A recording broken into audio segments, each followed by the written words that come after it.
Bonjour, ici Karim Abouchala de chez Haddock Consultation. J'aimerais vous présenter un exemple où j'ai aidé un client dans l'optimisation de ses processus. Le client est une entreprise de fabrication.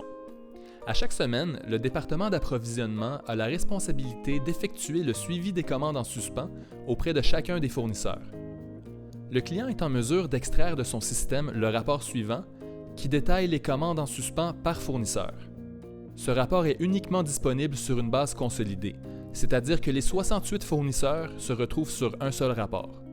Puisque l'objectif du client est d'envoyer par courriel la liste des commandes en suspens à chacun des fournisseurs, le client devait auparavant créer manuellement 68 copies de ce fichier, desquelles il devait manuellement supprimer toutes les informations non relatives au fournisseur en question, avant de pouvoir envoyer chacun de ces 68 nouveaux fichiers au bon fournisseur. Évidemment, cette tâche sans valeur ajoutée grugeait un temps énorme au client. L'outil Excel que j'ai créé sur mesure contient des macros permettant d'automatiser et d'accélérer les tâches dans Excel et également d'assurer l'intégration entre Excel et Outlook pour les courriels. L'outil est facile d'utilisation. Il y a un onglet d'instructions, un onglet vide pour y copier-coller le rapport du système, une table d'informations avec les noms des fournisseurs, les courriels et les contacts. Le client peut facilement maintenir cette liste. Et finalement, un message qui sera envoyé à chaque fournisseur. Le client peut, au besoin, facilement modifier les zones bleues. L'étape 1, donc, consiste à copier-coller le rapport du système dans l'onglet vide.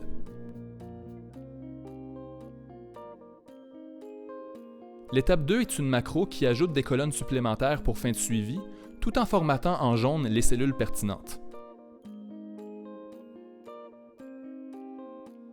À l'étape 3, on entre la date désirée pour fin de sauvegarde automatique des nouveaux fichiers sur le réseau. L'étape 4 permet à la fois de créer des fichiers individuels par fournisseur, de sauvegarder ces fichiers sur le réseau et de créer les courriels par fournisseur. Voilà, la macro a été effectuée en seulement 1 minute et demie. Si on prend au hasard le fournisseur 34, on voit que le message est adressé au prénom et au nom du contact, avec le bon courriel et avec les bonnes informations en pièce jointe.